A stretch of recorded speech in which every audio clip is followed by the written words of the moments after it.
In August 1990, a regional dispute in the Persian Gulf exploded into one of the most internationally significant wars of the late 20th century. Iraq, ruled by Saddam Hussein, invaded Kuwait, a small but oil-rich neighbor on the Gulf Coast. Within days, Kuwait's government had been overrun, its territory occupied, and its future thrown into doubt. What followed was not just a war between two countries. It became a confrontation between Iraq and a vast coalition of 42 nations, led by the United States and backed by the United Nations.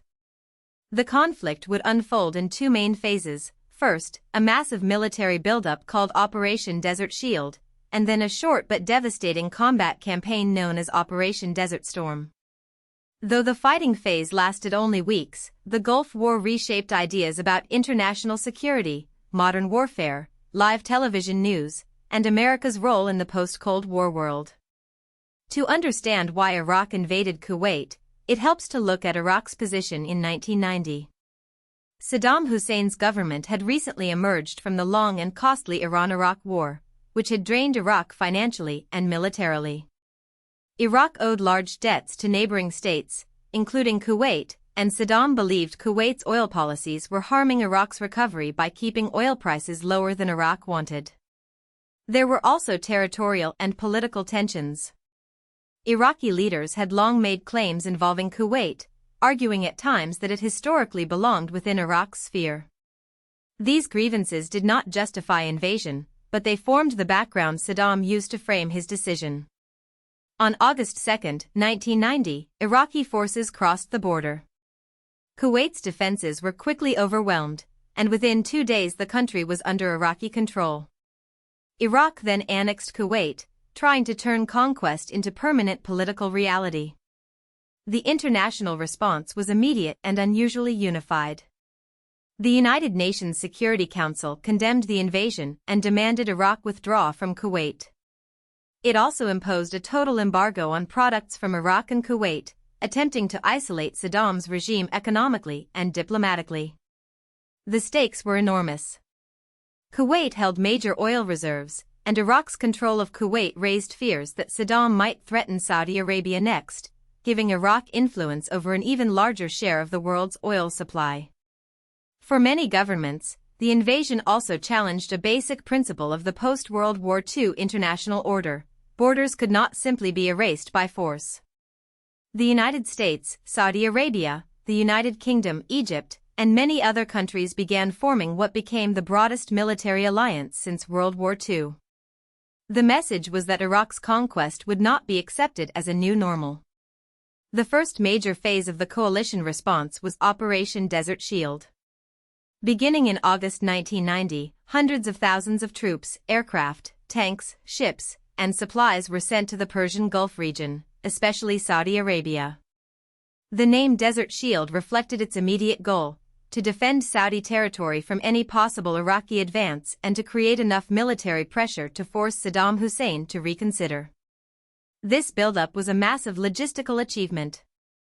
Forces had to be transported across oceans, supplied in harsh desert conditions, and integrated with militaries from many nations. The coalition was not simply an American force with symbolic allies. Countries from the Middle East, Europe, and beyond contributed troops, aircraft, ships, funding, or support. The presence of Arab states, including Saudi Arabia and Egypt, was especially important because it reduced Saddam's ability to portray the crisis as only a Western attack on Iraq. Diplomacy continued while the military buildup expanded. The United Nations Security Council issued a major ultimatum on November 29, 1990. Iraq was given until January 15, 1991, to withdraw from Kuwait. If it refused, member states were authorized to use all necessary means to force Iraqi withdrawal. This phrase was crucial because it provided international legal backing for military action. Saddam Hussein did not comply. The deadline passed, and the coalition moved from deterrence to attack. In the early hours of January 17, 1991, Operation Desert Storm began with an intense aerial and naval bombardment. The goal was to cripple Iraq's command systems, air defenses, communications, supply lines, and military infrastructure before any ground assault took place. Rather than immediately sending troops into Kuwait, the coalition first tried to dominate the battlefield from the air. For 5 weeks, coalition aircraft and naval forces struck targets across Iraq and occupied Kuwait. The campaign highlighted a new era of military technology. Precision-guided munitions, satellite coordination, electronic warfare, and stealth aircraft such as the F-117 Nighthawk became symbols of the war. The coalition sought to destroy Iraq's ability to organize an effective defense, while limiting its own casualties. But the air campaign was not clean or simple. Bombing on this scale caused destruction, civilian hardship, and long-term consequences. Iraq responded by firing missiles at Israel and Saudi Arabia, hoping to widen the war and fracture the coalition. Saddam's strategy was partly political. If Israel retaliated, some Muslim-majority coalition countries might feel pressured to withdraw. The United States worked intensely to prevent that split, and Israel did not launch a major direct retaliation. The coalition held together. The Gulf War was also a media turning point. For audiences around the world, this was one of the first wars experienced through near-constant live television coverage. CNN became especially associated with broadcasts from the region, giving viewers updates in real time and creating the feeling that the war was unfolding directly in their living rooms. At the same time, the images most often shown were carefully shaped by military access, technology, and censorship. Footage from cameras mounted on aircraft made the conflict appear distant, precise, and almost mechanical. This helped produce the nickname "video game war." The phrase captured how many viewers saw glowing targets, crosshairs, and explosions rather than the full human reality on the ground. The war demonstrated how modern conflict could be fought not only with weapons, but also through images, framing, and public perception. On February 24, 1991, after weeks of bombardment, the coalition launched its ground assault. The attack was fast, coordinated, and overwhelming. Coalition forces moved into Kuwait and also advanced into Iraqi territory, using speed, deception, air superiority, and armored power to break Iraqi defenses. Some of the largest tank battles in American military history took place during this phase, including Medina Ridge, Norfolk, and 73 Easting. Iraqi forces, already weakened by the air campaign, were unable to stop the advance. Kuwait City was liberated, and Iraqi troops retreated. The ground war became famous for its brevity. After about 100 hours, the coalition halted its advance. A ceasefire was declared on February 28, 1991.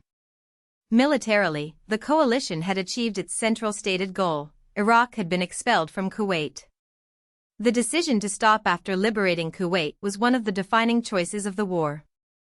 Coalition leaders did not continue to Baghdad to remove Saddam Hussein from power. Their mandate was to reverse the invasion of Kuwait, not to occupy Iraq or overthrow its government. Continuing deeper into Iraq could have fractured the coalition, created legal and diplomatic complications, and required a long occupation with uncertain consequences. At the time, the limited objective made strategic sense to many policymakers. Yet it also meant Saddam remained in power. In the weeks after the ceasefire, uprisings broke out inside Iraq, including in the north and south. The Iraqi government violently suppressed them by early April 1991. This aftermath revealed that the war's battlefield victory did not resolve Iraq's internal crisis, nor did it end the confrontation between Saddam and the international community. After the war, the coalition and the United Nations continued to pressure Iraq. 2 no-fly zones were established over northern and southern Iraq, intended to restrict Iraqi military aircraft and protect vulnerable populations.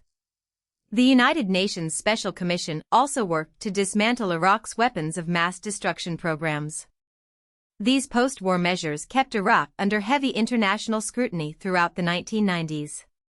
Sanctions, inspections, and periodic military confrontations became part of a long unresolved conflict between Saddam's regime and the outside world.